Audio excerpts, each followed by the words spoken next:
This episode contains distressing themes, profanity and descriptions of abuse.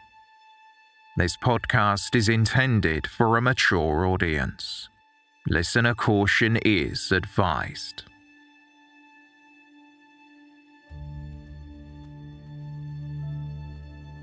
Early on an autumn morning, the emergency services received a call that a teenager was unresponsive in Newtown, Wales. It was Saturday, October 10th, 2020.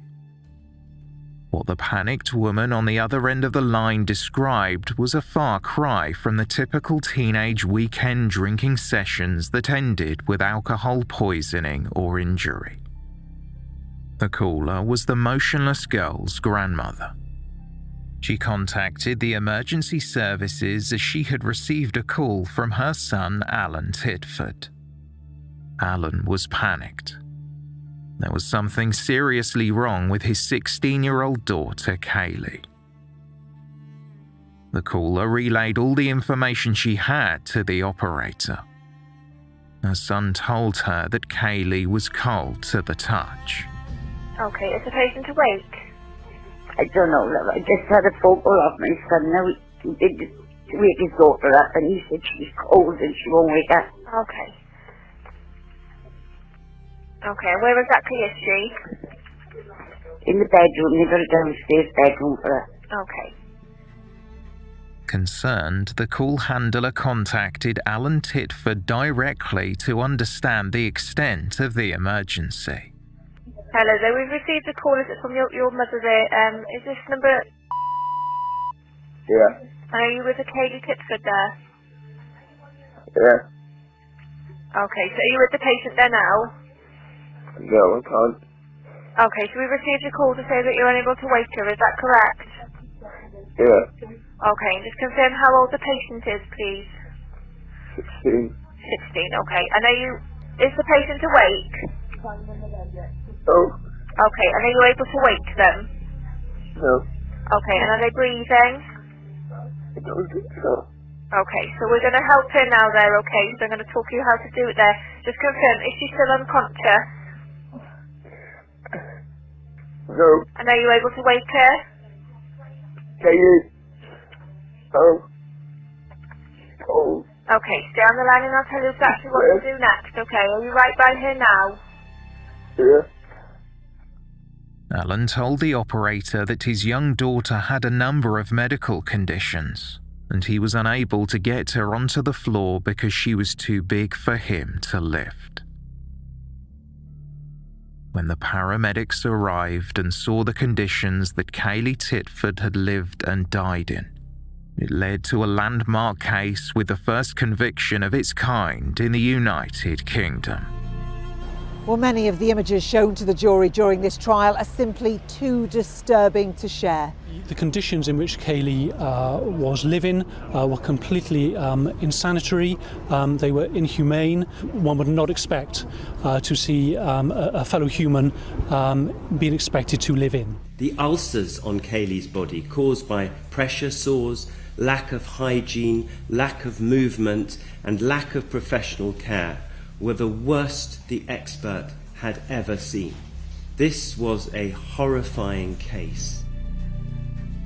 Welcome to Season 8, Episode 10 of They Walk Among Us, a podcast dedicated to UK true crime.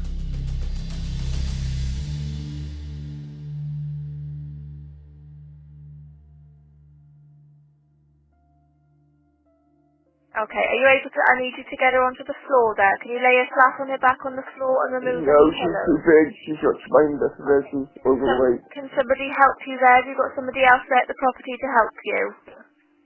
I got my son, but he's upstairs in bed. I'm going to have that. Okay, we really need to help her there now, okay? So we need to get her onto the floor. If there is somebody there that can help you... We'll never get her back up. Honestly, she's... That's fine, we need to help her there now, okay? Don't worry about getting her back up there. We need to get her onto the floor. I'll try and get her onto the floor. Eileen Titford told the call handler that he could not wake his daughter or lift her out of bed because she was too heavy. Okay, so we need to get her onto the floor there, okay? Before they do get to her there. Yeah, they're here. Are they in the room with you? Yeah. Yeah, I'll let you go with them, okay? Okay. Thank you, bye. Paramedic Gareth Wynne Evans was the first at the scene. 2020 marked the 15th year Gareth had been working for the Welsh Ambulance Service. His position was clinical team leader, and he usually worked alone. He was met at the property in Newtown by a member of Kaylea Titford's family before being brought through the conservatory. Gareth was then led to a bedroom on the ground floor with an adapted bathroom close to a kitchen. The veteran paramedic was shocked by the unsanitary and cluttered condition of the room. There were dirty dishes piled up, along with bottles of urine and numerous items that seemed out of place covering the floor. A partially deflated balloon and birthday card sat on the windowsill, left over from a birthday party 2 weeks earlier. As the paramedic approached the adapted hospital bed where 16-year-old Kaylea was lying, he realized she was much larger than he had expected. She was in bed covered by a blanket. She was sitting almost upright. Kaylea's face was pale, her lips were blue, and her large brown eyes were open. When Gareth took her hand to feel for a pulse, he could tell that rigor mortis had set in, so he informed the family that there was nothing more that he could do. To confirm that Kaylea was dead, Gareth had to attach electrodes to her ankles to ensure there was not a faint heartbeat. In order to do so, he had to pull back the covers, and when he did, Gareth was hit with a smell that led him to think the poor teenager had gangrene. He could also see that her sheets had not been changed for some time, and she was lying on soiled incontinence pads. He confirmed there was no heartbeat, and no other signs of life. Kaylea Titford was pronounced dead at 8:12 a.m.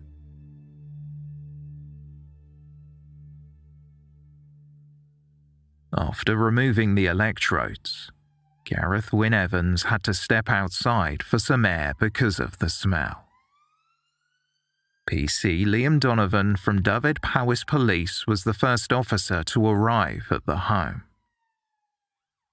He noticed an overpowering smell of urine in the room. The electrical hoist used to move Kaylea was covered in cobwebs.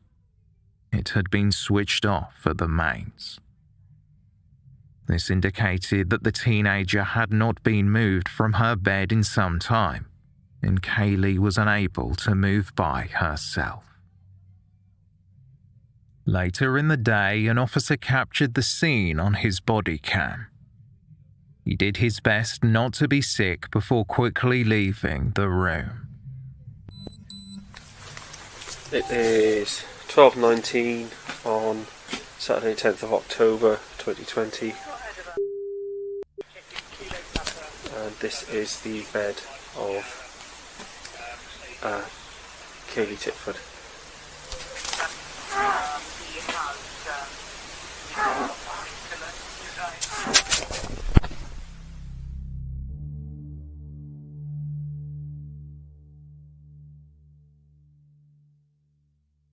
Kaylea Titford was born in 2004 to parents Alan Titford and Sarah Lloyd Jones, a couple who had 5 other children.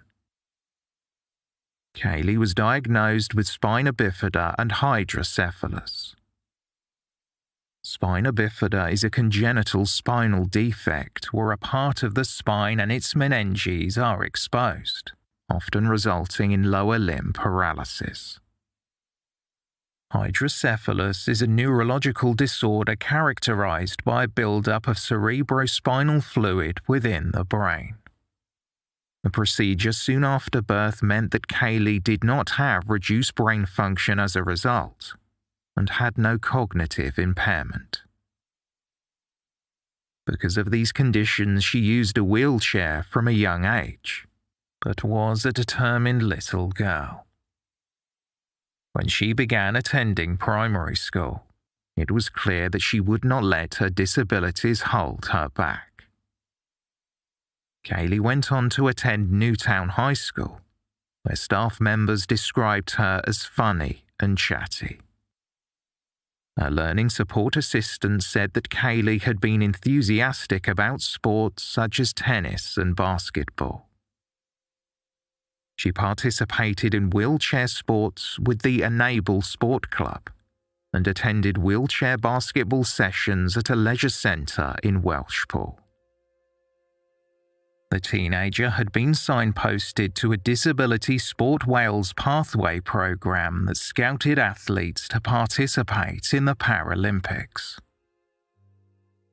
With a fiercely independent character, she was proud and did not like asking for help. However, when a nationwide lockdown was imposed amid the coronavirus pandemic, Kaylea was confined to her bedroom. Isolated at home with just her parents to provide basic care, Kaylea's long-term weight issues worsened, and she was left to fester in a room unsuitable for her needs. In fact, anyone's needs. Eileen Titford worked long hours for a removals firm. Sarah Lloyd-Jones was employed as a full-time community carer during the pandemic, so Kaylea was frequently left alone in her bed.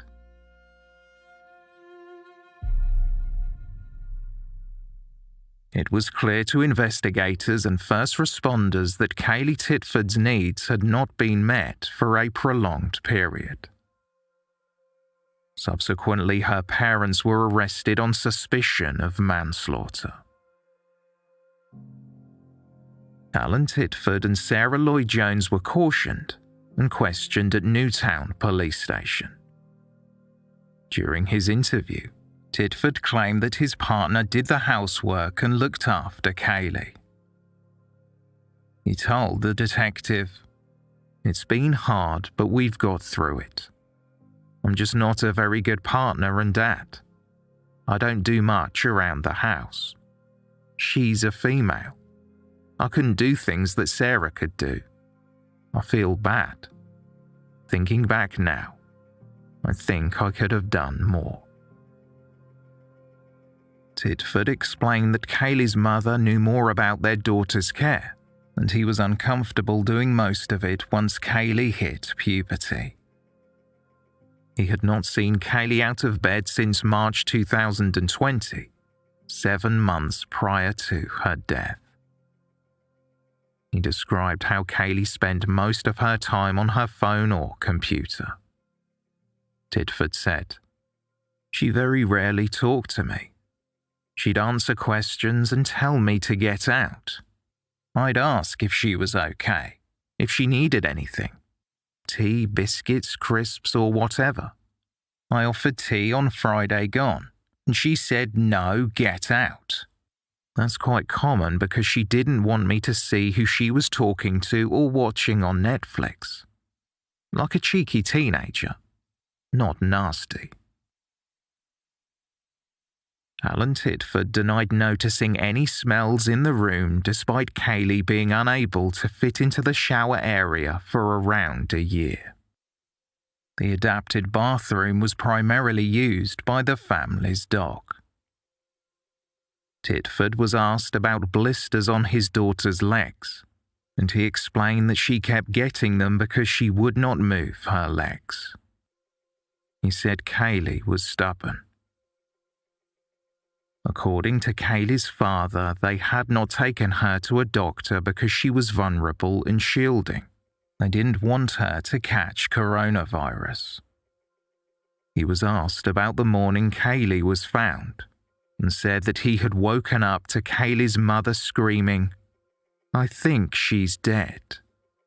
Titford stated, I gave Sarah a hug and she said, "What do we do?" I said, "Phone my mum, she'd know what to do." I was a bit emotional. I was not making sense. Alan Titford was asked how his daughter came to be in that situation. The 16-year-old was morbidly obese. Bed sores and ulcers covered her body, and she was preyed upon by flies and maggots. Admitting neglect, Alan Titford responded, saying it was laziness from mine and her mother's part.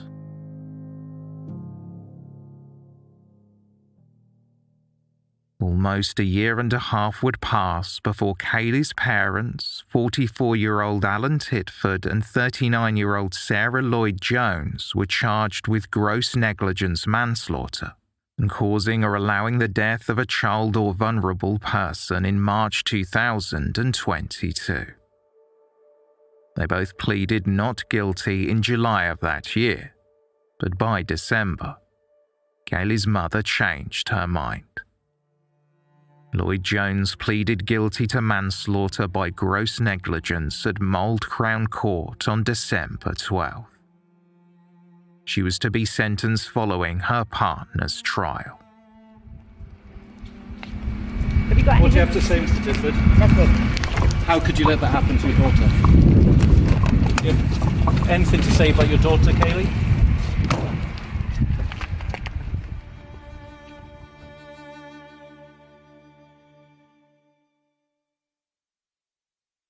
Alan Titford's trial began on January 17, 2023 at Mould Crown Court.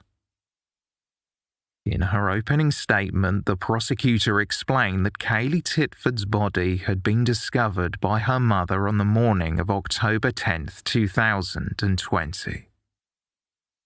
After the emergency services were contacted, paramedics were dispatched to the home. Caroline Rees KC said, "The prosecution say that the scene, as witnessed by those that attended, together with the state in which Kayley's body was found, demonstrate clearly that this vulnerable girl who relied heavily on others for her welfare needs was seriously neglected by not just one but both of her parents, who owed her a duty of care." The prosecutor told the court that the pathologist who performed Kayley's post-mortem had noted that the teenager's basic hygiene needs had not been attended to in weeks. Kayley's hair was matted into clumps, and she had weeping ulcers on her foot that contained fly larvae. Dr. Derek James listed Kaylea Titford's cause of death as, quote, "inflammation and infection in extensive areas of ulceration arising from obesity and its complications, and immobility in a girl with spina bifida and hydrocephalus." Caroline Rees KC told the jury that despite Kayley's health complications, she had not seen a medical professional for 9 months preceding her death. She had become morbidly obese, weighing over 22 stone or 308 pounds, leaving her bedbound. Unable to go to the bathroom, she was catheterized. Kaylea was in a horrific state. The prosecutor said, "These maggots were there in life and death. Her living conditions were not only foul, but her physical condition was awful too." The prosecutor argued that the duty of care fell on both Kayley's mother and father. Alan Titford should have known how poor Kayley's health was and monitored the environment where she spent 24 hours a day. Caroline Rees KC listed the 5 failings that made up the basis of the case in which Titford was charged with manslaughter by gross negligence. Titford was said to have allowed his daughter to become morbidly obese, failed to look after her health, failed to provide a safe environment, failed to ensure her needs were met, and failed to seek medical assistance when needed. The prosecutor added that Kayley's exposure to the outside world had become severely restricted during lockdown, and she did not see anyone outside her household.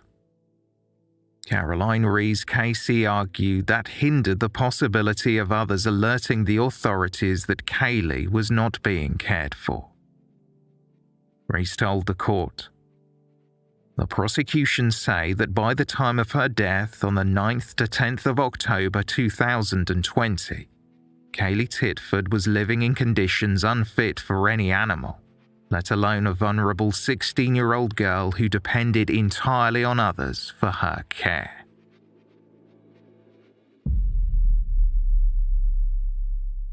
The first emergency responder to testify was paramedic Gareth Wynne Evans. He spoke about the strong odour he inhaled when he lifted the blanket to see if Kaylea had a pulse. He said, "It was a damp smell. It was a horrific smell, as if something had died. My initial thought was gangrene or putrefaction of some description." The witness described how the scene played on his mind for the rest of the day and led to him making a safeguarding referral to social services. Caroline Rees-Casey then read a statement from Katie Griffin and Maggie Lloyd, other paramedics who attended the property after Gareth Wynne Evans.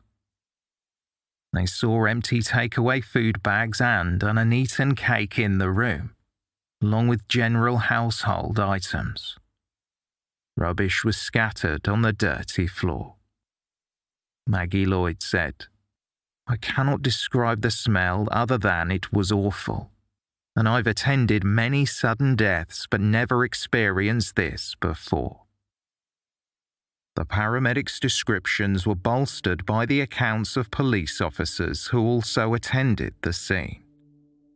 PC Liam Donovan, who had been the first officer to arrive, compared Kaylea Titford's bedroom to a storage unit. He recalled that the state of Kaylea's body made him feel like he could have vomited on the spot.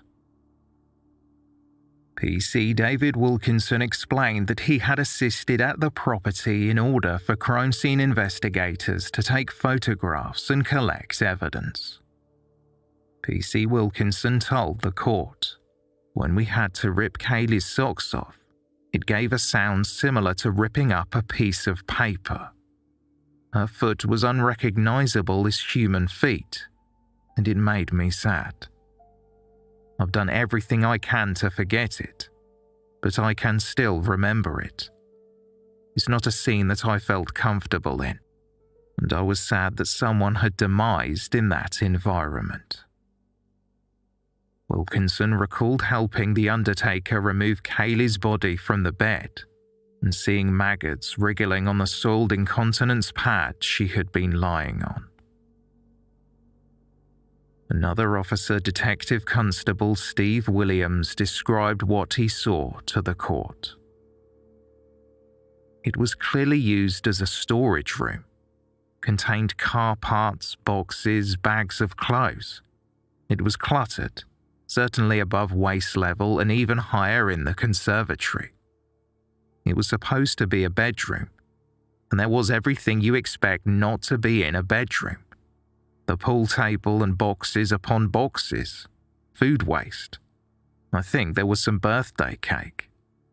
I'm sure there was a car pressure washer in there, televisions, game consoles, but there was filth everywhere. Bottles of urine were stacked by the bed. DC Williams went on to explain he had to use a torch to see parts of the room. The officer testified, "It was a really dank, musky, unclean stench in the air. I'm used to the smell of death, having been in a murder investigation team over many years. It was still a shock. There was no other way to describe it other than rotting flesh. I know the smell of death, and it didn't compute that this person was alive only hours earlier." The detective highlighted the lack of care Kaylea had received. I realised there were makeshift dressings, puppy pads, and they had been shoved down her back, in between her legs, underneath her tracksuit bottoms. They were very dirty. D.C. Williams had helped move Kaylee's body from the bed, and this was witnessed by his colleague Detective Sergeant Stephen Vaughan. D.S. Vaughan described how he could see a number of flies buzzing around her body. He also saw Kaylee's feet after her socks were removed for a crime scene photographer. D.S. Vaughan testified, "I've been a police officer for 17 years, and I've never smelt anything like that before. It struck me.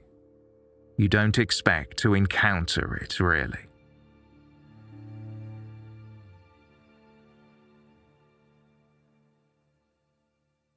Dr. Derek James, a Home Office pathologist, addressed the court and described how ulcers on Kaylee's body had been festering for weeks. It was immediately apparent that Kaylea had not been washed properly in a very long time. When Dr. James received the remains, Kaylee's body was still dressed in tracksuit bottoms with puppy training pads stuffed in her clothing. She was still connected to a catheter and still covered in human waste and insects. Dr. James said, "This was a 16-year-old girl with spina bifida who was grossly obese with a BMI of 70. There was no pathological reason for this obesity but for the consequences of her lack of mobility, consequence of her disability and down to her intake of food and drink. This was down to how she was being cared for." Dr. James described how Kaylea's lack of mobility and size caused circulation problems, which led to swelling and ulcers. One had developed on her right heel, which had gone down to the bone. Others on her legs were as large as 9 inches.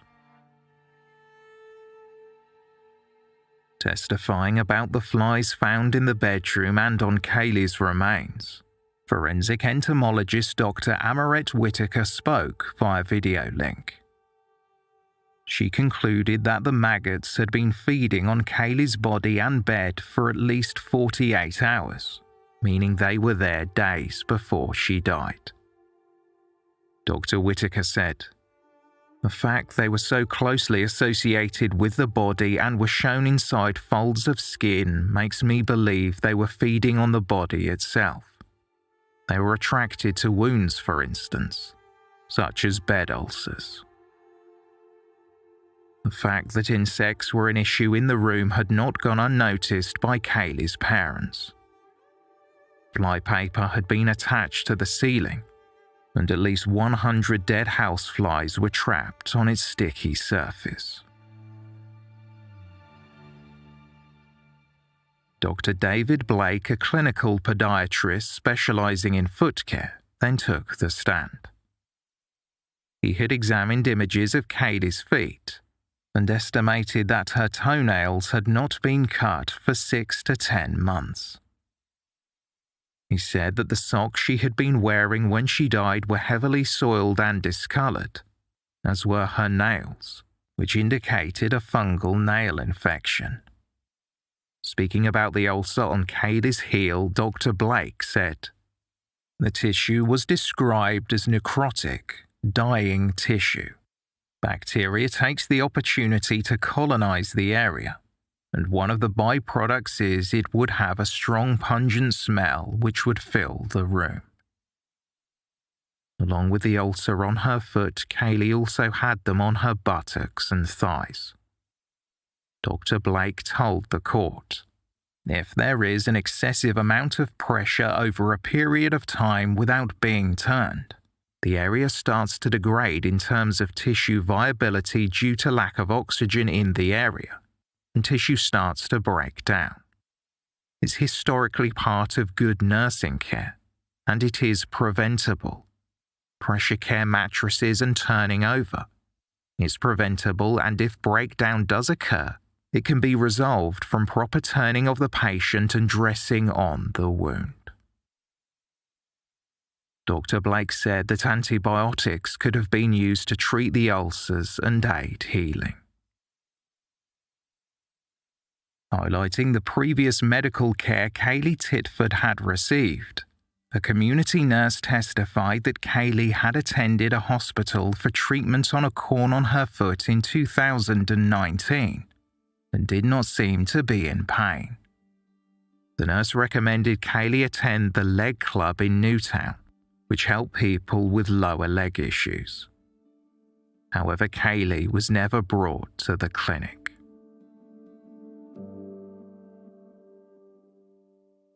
Linda Lee, a paediatric nursing expert, was asked to compile a report on Kaylea Titford's death in 2021 by Dyfed-Powys Police. The expert witness described Kaylea's living environment as squalor. The home was chaotic, dirty, and unsuitable for any child. Linda Lee said that due to Kaylea's mobility issues, she needed to be repositioned frequently to prevent bed sores. She was not and consequently developed grade 4 lymphedema. Lymphedema is swelling within the body caused by a buildup of fluid. When plasma leaks out of the body's tissues, it can damage the skin and lead to ulcers and bed sores. The witness testified that Kaylea's bed should have had rails to allow her to move herself in bed, but because it didn't, she was left entirely reliant on her parents for help both with movement and personal care. Bed sores were also caused by friction, the high acidity levels from the incontinence pad she was left to lie on, and a lack of hygiene. Alan Titford's counsel, David Elias KC, asked Linda Lee if she felt that Kaylea had been let down by the system and a lack of services. The paediatric nursing expert responded, "I feel that Kaylea was let down by her parents. They did not initiate medical attention for her since 2016, when she had concurrent skin infections. It's down to the parents to trigger it. There should have been more medical support for Kaylea. Kaylea did not receive the basic care that she needed from her parents, which meant that she could retain her independence." The defense barrister postulated that Kaylea's parents could have become used to the smell in her room, similar to families of diabetic patients, but Linda Lee replied, "The smell would have been of rotting flesh, and no one can get used to that."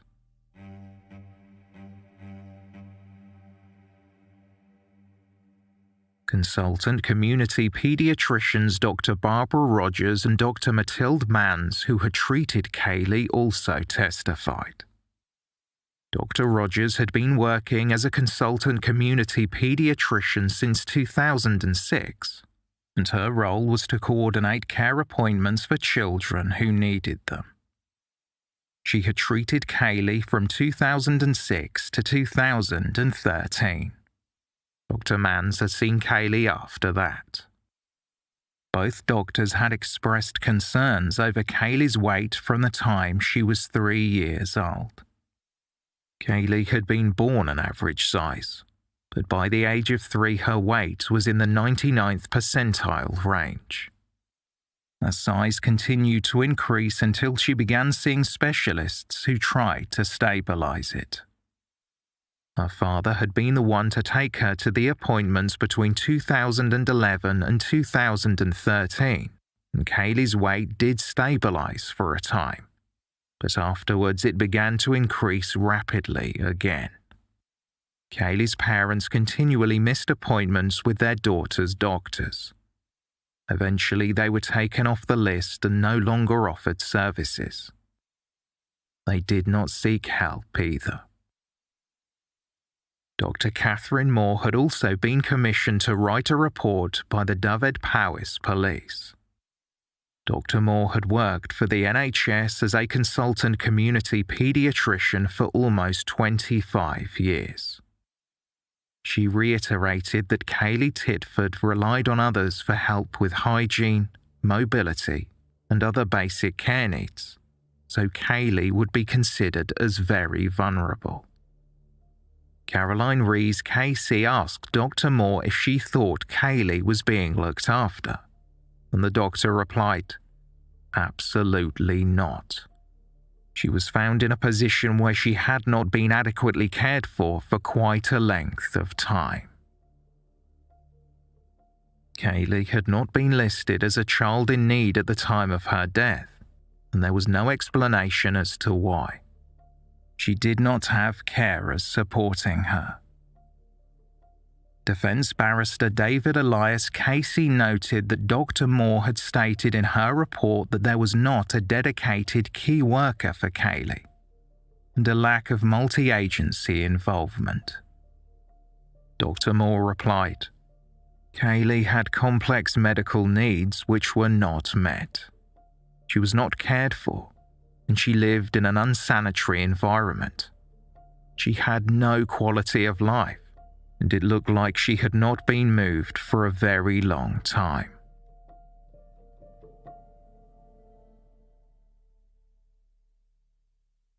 Moving away from experts in the medical field, the prosecution also sought to paint a picture of Kaylea's life and the type of person she was.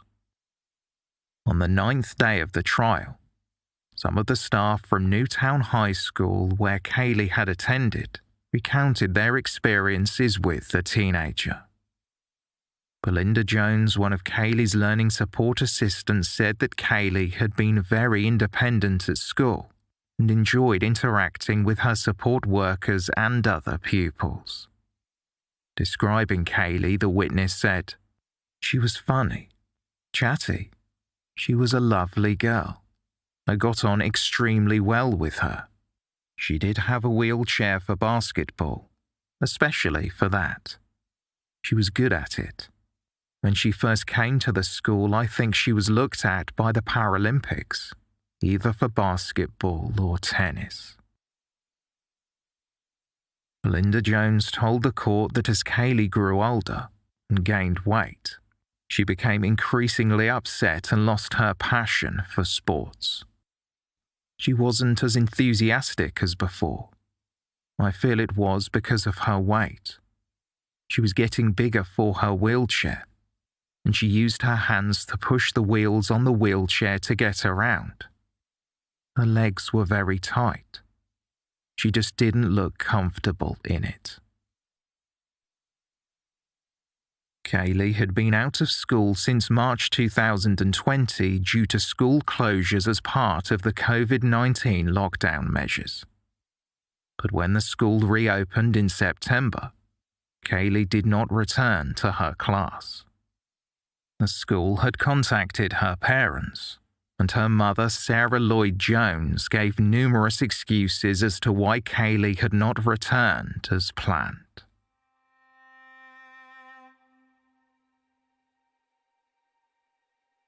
Text messages between Kaylea's mother and father were read to the court, in which Sarah Lloyd Jones described herself as a single mother who did everything. Lloyd Jones, who was working as a carer during the pandemic, said that she was drained from work and caring for Kaylea. She complained about not getting help at home, and there were messages where she had asked Alan Titford to tell their daughter Kaylea to empty her incontinence bag. Titford would often text his daughter when they were both in the house, and these messages were read to the court. In one exchange, he told her, "Lift your leg or you'll lose it." Kaylea replied, "I don't care. It's not like I use it anyway." On the night before she was found dead, Titford had sent a text message telling Kaylea to stop screeching. She never replied. while it was argued that Alan Titford was not doing anywhere near enough to support his daughter, based on the agreed statement of facts, neither was her mother. Kaylee's medical records showed that she had been discharged from a dietitian in 2018 because of missed appointments. Kaylee's mother, Sarah Lloyd-Jones, had begun working with a community care company in early 2019. She had been on her way to obtaining an NVQ Level 2 in Health and Social Care by the time of Kaylee's death. Lloyd-Jones' training included health and safety, taking care of adults at risk, and safeguarding.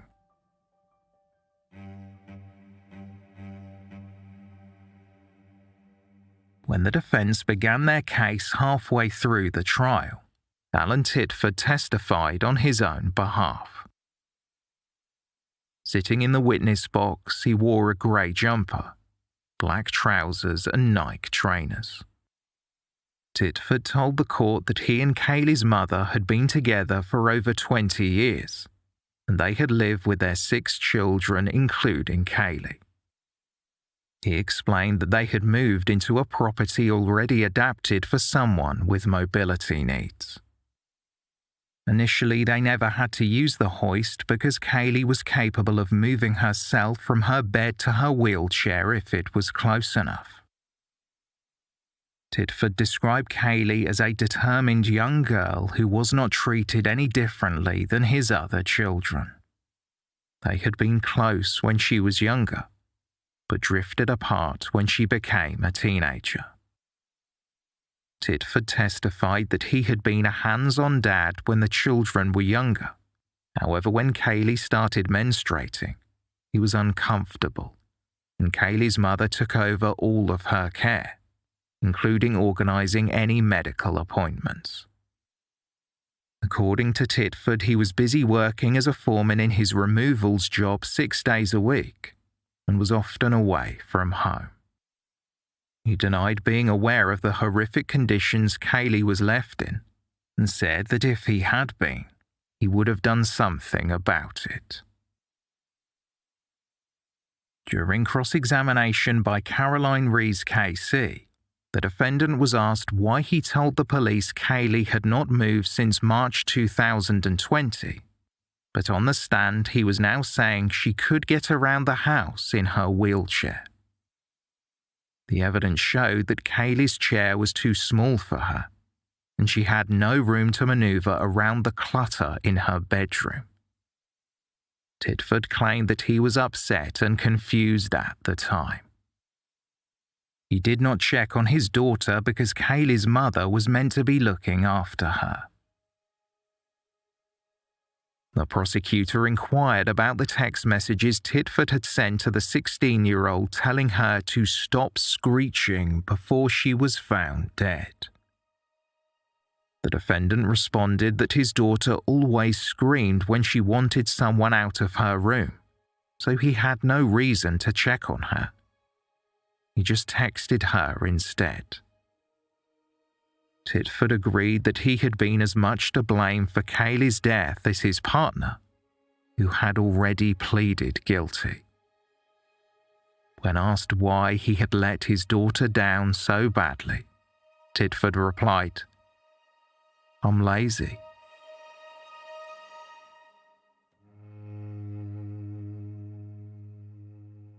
Closing speeches then began. Prosecutor Caroline Rees KC told the jury, "It's no excuse for Alan Titford to say I was lazy, I was a poor parent. She deserved and needed love, care and personal dignity and had a right to expect it from those who should have cared for her the most, both of her parents, but they seriously and grossly failed in caring for their daughter." Alan Titford's defence counsel David Elias KC asked the jury to look at the facts, not be guided by emotion. He said that just because Sarah Lloyd-Jones had pleaded guilty to manslaughter did not mean his client was guilty. Elias said, But he says and agrees in the witness box, yes, I am equally to blame for the death of my daughter. We say, of course, he says that many months, years later, bearing what he now knows, seen and heard. What else would he say? That is how he feels about it. But that does not mean he is legally responsible for these charges. David Elias Casey claimed that Titford did not know about the conditions Kaylea was living in, and tried to prove this by recalling the testimony of a paramedic who did not notice a smell of urine until he lifted the blankets. The defense barrister told the jury, "If you can divorce yourself from the graphic images and the revulsion brought onto you, and instead try him on the evidence."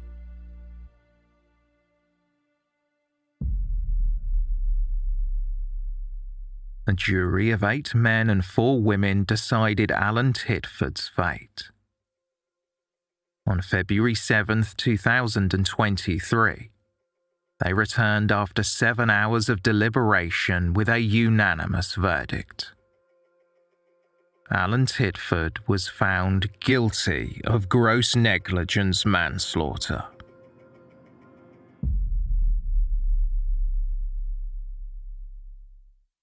Lead investigator Detective Chief Inspector Jonathan Rees spoke outside the court, describing the circumstances of Kaylea's death as tragic and how her parents would have to live with the part they played for the rest of their lives. The conditions in which Kaylea was found were abhorrent and indicated shocking neglect over a prolonged period of time, both environmentally and physically. An extensive police investigation included engagement with the Crown Prosecution Service, along with medical, dental and environmental experts. This investigation has been extensive and at times harrowing, given Kaylea's age and the conditions in which she was living. Yet my officers and partners have worked diligently and professionally throughout. I'd like to thank them for their efforts and for getting justice for Kaylea. I would also like to thank those that knew Kaylea and members of the community in which Kaylea lived for their patience during this sensitive investigation. Thank you. How does this case compare in your investigation, looking at the scale of the neglect? Yes, as I say, the scale of neglect was significant, truly shocking, and a tragedy for Kaylea. The neglect had clearly been ongoing for a prolonged period of time. And how has it been for those officers who saw firsthand the conditions that she lived in and died in? Yes, the officers who have been involved in this investigation, and also those officers who were involved at the very outset of the investigation, really will not be able to put this experience out of their minds, and a real impact will have been made on those officers. Thank you.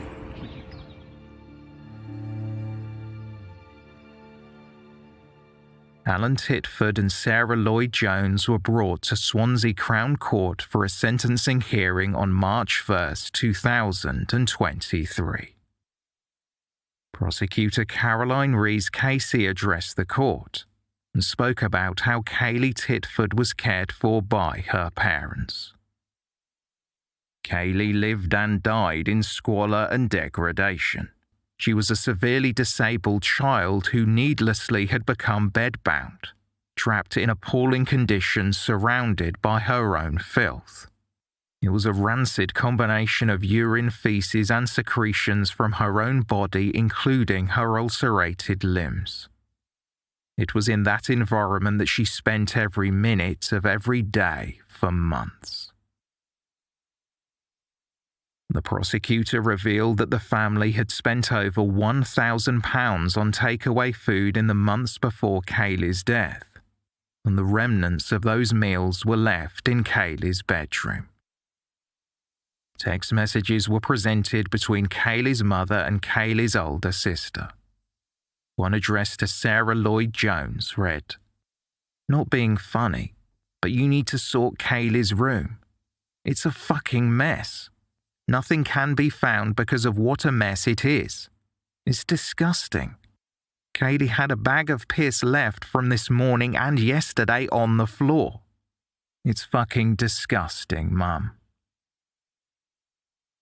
Further electronic correspondence from Kaylee was read aloud, asking for her mother's help to check if she had soiled herself. Sarah Lloyd-Jones responded, "For fuck's sake." Kaylee also complained about the flies in her room, which often landed on her. Her mother texted back, "They like you. Lol." Sarah Lloyd-Jones' counsel argued that his client had a low intellect and struggled to cope. Lewis Power KC, representing Lloyd-Jones, said, "During the lockdown period when so many people suffered not just mentally but in socialization, she became gradually overwhelmed. Her coping strategies coupled with lockdown led her to develop major depression, and she was no longer able to care for her daughter's needs. It escalated to the horrendous situation where she withdrew from her everyday responsibilities and led to a catastrophic outcome. She accepts she neglected her duties of looking after her daughter." Alan Titford's counsel argued that the family had been let down by a lack of support and services. In a live-streamed hearing, Mr. Justice Griffiths addressed Kaylee's parents and outlined the case, a first of its kind. Kaylea Titford made a success of her life.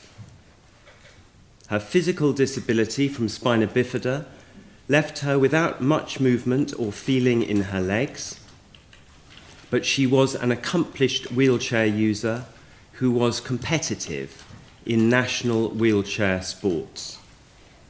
She went to a mainstream school. She had a learning assistant to help her with things in school she simply could not do herself, but she would not allow people so much as to push her wheelchair or open a door for her. Everything she could do for herself, she did. But she died just after her 16th birthday. You, Sarah Lloyd-Jones, her mother, and you, Alan Titford, her father, caused her death by shocking and prolonged neglect over lockdown, which you, by your guilty plea, Sarah Lloyd-Jones, and a jury by a unanimous verdict, Alan Titford, have proved to be gross negligence manslaughter on your part. Mr. Justice Griffiths went on to highlight how Kaylee's parents did not do enough despite the assistance that was available. There was a history of missed appointments. Some of these ended the provision of relevant services because professionals took the view that there was no point in scheduling appointments which were not being attended. Both defendants were aware that help was available from a variety of agencies, but they did not make full use of that help as time went on. By the end, they were not accessing or accepting any significant help at all for Kaylea. The whole burden of looking after her therefore fell on them, but this was not for reasons beyond their control. It was part of their gross negligence towards the well-being of their daughter. I do not accept that Alan Titford thought that Sarah Lloyd-Jones was looking after Kaylea well enough on her own. It was obvious that she was failing. He did not need to look at her legs to see that. He would go into Kaylea's room from time to time, as he did on her birthday and when he got back from work on other days. But he ignored the smell and the dirt and the flies and the chaos and the evidence of his own eyes and nose that she was not getting the care she needed. There are texts in which Sarah Lloyd-Jones begged for his help. he didn't give any help. His long hours at work are not an excuse. He liked working. He did not like helping. He was, as he freely accepted, too lazy to help. He expressed some scruples about getting involved in the personal care of a daughter who had reached puberty, but his neglect was total, and he could and should have done more to help and ask others for help. Instead, when he was not at work, he sat in his bedroom upstairs watching television. The judge weighed up the aggravating and mitigating circumstances of the case. This was a horrifying case, a case of sustained neglect, leading to the death of a completely dependent, bedridden, vulnerable, disabled child at the hands of her own parents. I do not accept that any blame that may have attached to outside agencies for not being more proactive can be used to reduce the defendant's primary responsibility as parents to reach out for the help which they knew from experience was available.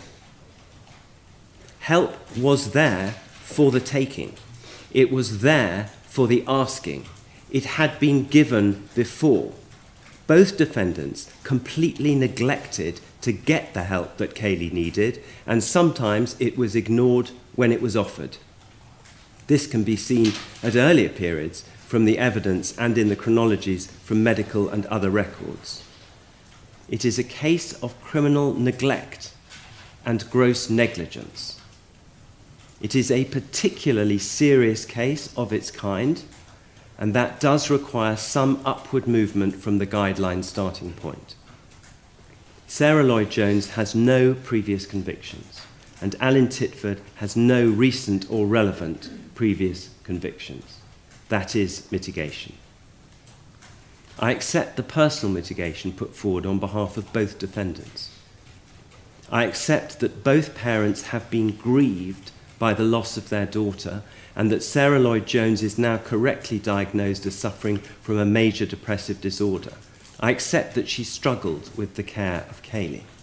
Eileen Titford also has personal mitigation to which I have given weight. I do not accept that either defendant has shown remorse that should count as significant mitigation. Eileen Titford pleaded not guilty, and even to the author of the pre-sentence report blamed his partner and even his daughter. Sarah Lloyd-Jones pleaded guilty and will get credit for that.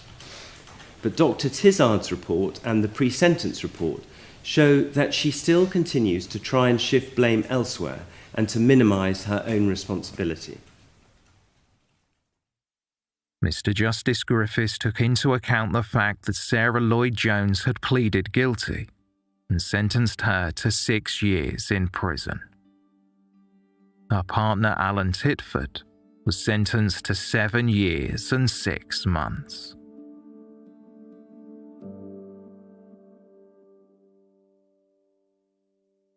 Following the sentencing hearing, the spokesperson for the NSPCC Cymru made a statement about the case after it was reported that a safeguarding review would be completed.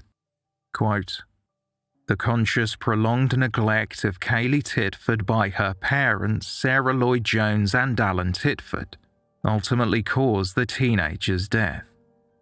People will be asking how any child in our society could suffer like this without anyone intervening to prevent such a tragedy.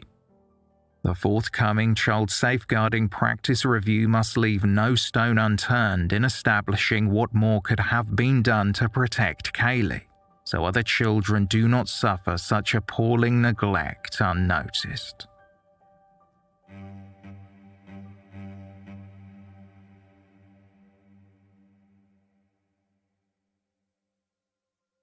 So where are we now? There was a public outcry over the sentences Kaylea's parents received, especially as it had been proven that Kaylea's neglect was prolonged over months, and the apathy towards her dangerous weight issues was evident for years before she died. The sentences had been referred to the Attorney General's office numerous times as potentially unduly lenient, and the Solicitor General referred them to the Court of Appeal. William M. Lynn Jones, who represented the Attorney General's office, said, "By virtue of the combination of the duration of the neglect, the nature of the victim's prolonged suffering, the extent of the victim's vulnerability and absolute dependence on her parents for care, and ultimately the appalling conditions in which she was left to live and ultimately die, this is an offence which falls into the definition of extreme." On Friday, May 19, 2023, Alan Titford and Sarah Lloyd Jones learned the outcome of the referral to the Court of Appeal. Two parents who left their morbidly obese 16-year-old daughter to die in squalor have had their sentences for gross negligence manslaughter increased. Kaylea Titford's father, Alan Titford, was found guilty of manslaughter by gross negligence and jailed for 7 years and 6 months. Kaylea's mum, Sarah Lloyd Jones, admitted the charge and was given 6 years. The Court of Appeal has reviewed the sentences and increased them to 10 years and 8 years, respectively. Kaylea was found in conditions described as unfit for any animal following her death at the family home in October 2020. After the hearing at the Court of Appeal, Solicitor General Michael Tomlinson said, "This was a deeply distressing and upsetting case, and my thoughts today are with all those who loved Kaylea. Kaylea was subjected to horrific neglect by her parents, and the court's decision to extend Alan Titford and Sarah Lloyd Jones' sentences sends a clear message that child abuse will never be tolerated."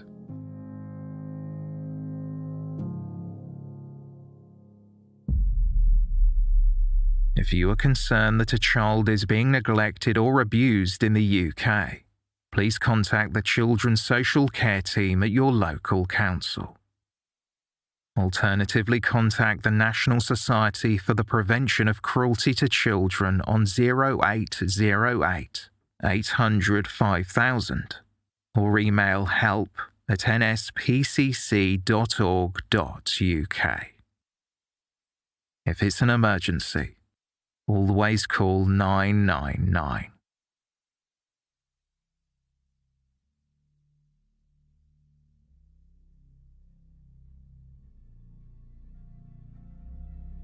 Thank you for listening, and special thanks to our patrons for their support. For more information on this episode, please see the show notes or visit our website, theywalkamonguspodcast.com.